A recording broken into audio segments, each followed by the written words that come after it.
નમસ્કાર દર્શક મિત્રો, નિખરતા ગુજરાત ન્યૂઝમાં આપનું સ્વાગત છે। સમાચારની વાત કરવામાં આવે તો જાહેર મંચ પરથી રોડ તૂટવાનું કારણ જણાવતા ભરૂચના સાંસદ મનસુખ વસાવા એમાં કોઈ કરતા કોઈ આ રોડ રસ્તો પૂરતો નહીં, દરેકે દરેકમાં પારદર્શક વહીવટ તો હોવો જોઈએ। રોડ બને એટલે સરકારનું જે એસ્ટિમેટ એના પ્રમાણે બનવું જોઈએ, એમાં જરા પણ બાંધછોડ નહીં। અને અહીંયા મારુતિસિંહે કીધું તે પ્રકારે કોન્ટ્રાક્ટરને મારી પણ નમ્ર વિનંતી છે, ભાઈ તમે રસ્તો સારો બનાવશો તો રસ્તા પરથી પસાર થનારા લોકો તમારી વાહવાહ કરશે, આશીર્વાદ મળશે। સરસ પ્રકારનો રસ્તો બને છે, દિલથી ખુશી થશે તો કોન્ટ્રાક્ટરને લોકો આશીર્વાદ આપશે ને એન્જિનિયર હોય, જુનિયર એન્જિનિયર ફિલ્ડ પર રહેનારાનો વધારે જવાબદારી છે ભાઈ, તેમને પણ કાળજી રાખો ભાઈ, સરકારના એસ્ટિમેટ પ્રમાણે બને છે કે નહીં એ પણ જોવું પડે। અને સાથે સાથે એ પણ કાળજી રાખવી પડશે, કોન્ટ્રાક્ટરે હો અને ડેપ્યુટી એન્જિનિયર સાહેબ તમારે હો।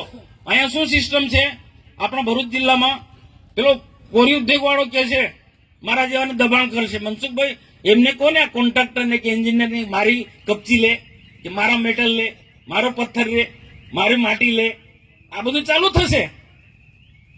તમે અમુક માટી આટલા ટન માટી ઉઠાડવાની છે, 25 ટન માટી તમે કોન્ટ્રાક્ટ સાથે સેટિંગ કર્યું, પણ 25 ટનના બદલે 15 ટન નાખશે। રાજકીય વ્યક્તિ હોય કે કોઈ પણ હોય, ભૂતકાળમાં જે થયું છે એવું કોઈ નહીં। તમને ક્વોલિટી કંટ્રોલમાં જે નમૂનો જે હોય કપચીનો, રોડ કેમ તૂટે છે? રોડ કેમ તૂટે? લાગવગ તરફથી પેલા પથ્થર, કાચા પથ્થર, કાચો મેટલ એ વપરાય છે, એ બિલકુલ નહીં થવું જોઈએ।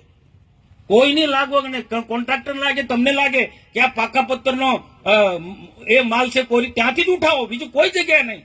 મનસુખ વસાવા ભલામણ કરે કે અમારો ભાઈબંધ છે ભાઈ, આનું તમે કપચી લો કે મેટલ લો, નહીં, તમારા એસ્ટિમેટમાં આવતો હોય તે પ્રકારે જ, એ પ્રકારે કોઈ નહીં।